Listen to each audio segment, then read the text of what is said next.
Eka makuru tubafitiye tuyahere mu Rwanda aho president w'ico gihugu Paul Kagame avuga ko igihugu ciwe kitazoshiraho amabwirizwa asaba abantu kwikingira ikiza ca COVID-19 kugira ngo bahabwe amaservice atandukanye.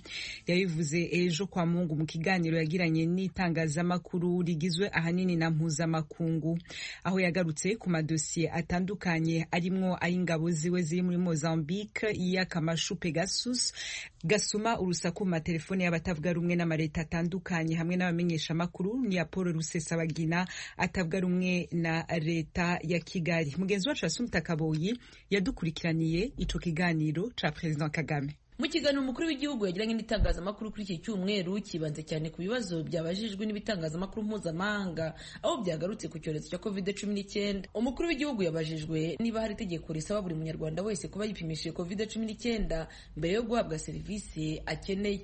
Perezida Kagame yabisubije muri aya magambo: ntabwo hatera abantu gufata urukingo tutanazifite. Rero ntabwo ikibazo turakigira. Ikibazo dufite ni ukubona inkingo zihagije ngo abazishaka bazibone.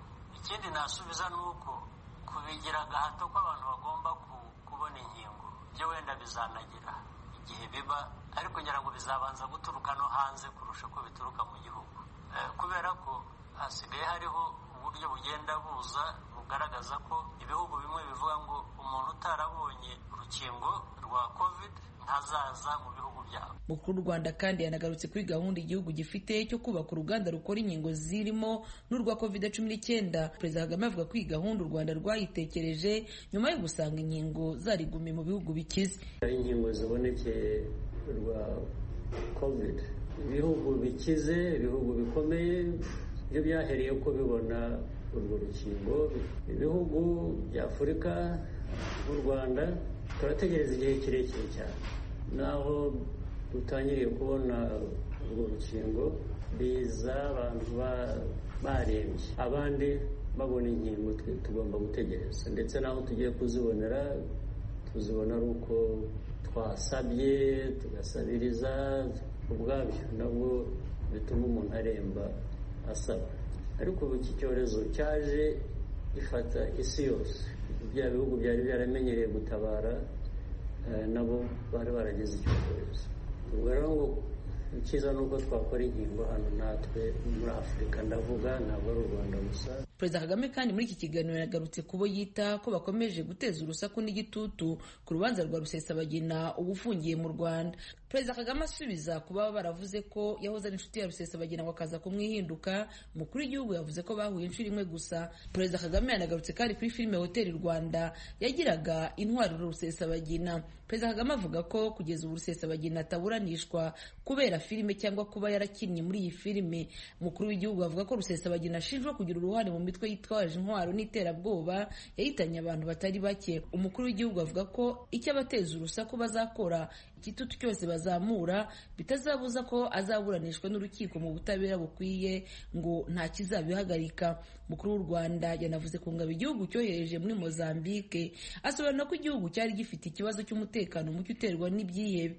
Perezida Kagame yavuze ko ingabo z'u Rwanda zafashije iza Mozambique kugarura umutekano mu bice bimwe by'igihugu ko kandi bitararangira.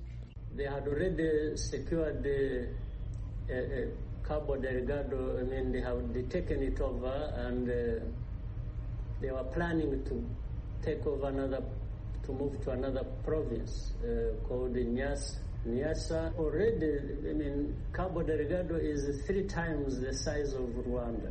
President of Mozambique, they requested our support to work together to deal with this situation, which we thought we found we had it in our means to do it. Sometimes it doesn't require as much as people think. It just requires people determined, well resourced to a certain level, and which we thought we had. So we agreed to work with the Mozambicans to free their area and the people there who had been suffering for 4 years. Aragira ati bamaze kugarura umutekano muri Cabo Delgado ndetse ubu baritegura ubu kujya mu yindi ntara yitwa Nyasa. Perezida wa Mozambique yaratwiyambaje, turebye dusanga dufite ubushobozi bwo kugira icyo tubikoraho. rimwe na rimwe nta nubwo bisaba ubushobozi bungana n'uko abantu babyibaza. Hari igihe bisaba ko abantu baba bafite ubwitange buhagije ndetse n'amikoro, kandi twararebye dusanga tuyafite. Bityo rero twarabyemeye dufasha Mozambique kubohora akarere aho abantu bari bamaze imyaka 4 mu kaga. Perezida Kagame yanagarutse ku kibazo cy'abantu bakunda gushinja u Rwanda ko rwaba rukoresha ikoranabuhanga rya Pegasus mu kuneka no kumviriza amakuru y'ibindi bihugu. Umukuru w'igihugu avuga ko abashinja u Rwanda mu gukoresha iri koranabuhanga bakwiye kujya kubaza ba nyiri porogaramu niba u Rwanda rwaba ruri mu mubare w'abayihawe. Perezida Kagame avuga ko nta gitangaje kiri mu bahimba amakuru nk'ariya, kuko u Rwanda rumaze imyaka myinshi rwumva ibirego byinshi bidafite ishingiro, kandi ko nta mwanya wo kubisobanura uhari, ngo nta koranabuhanga rya Pegasus riri mu Rwanda kandi nta nirihakoreshwa, ngo igisubizo rero kikaba ari oya. Usibye abanyamakuru baba mu Rwanda bari kumwe na Perezida Kagame muri iki kiganiro, humvikanye n'abanyamakuru b'ibitangazamakuru bikomeye ku isi nka CNN na Jeune Afrique, nabo babajije ibibazo umukuru w'igihugu. Assumpta Kaboyi, Ijwi ry'Amerika, i Kigali.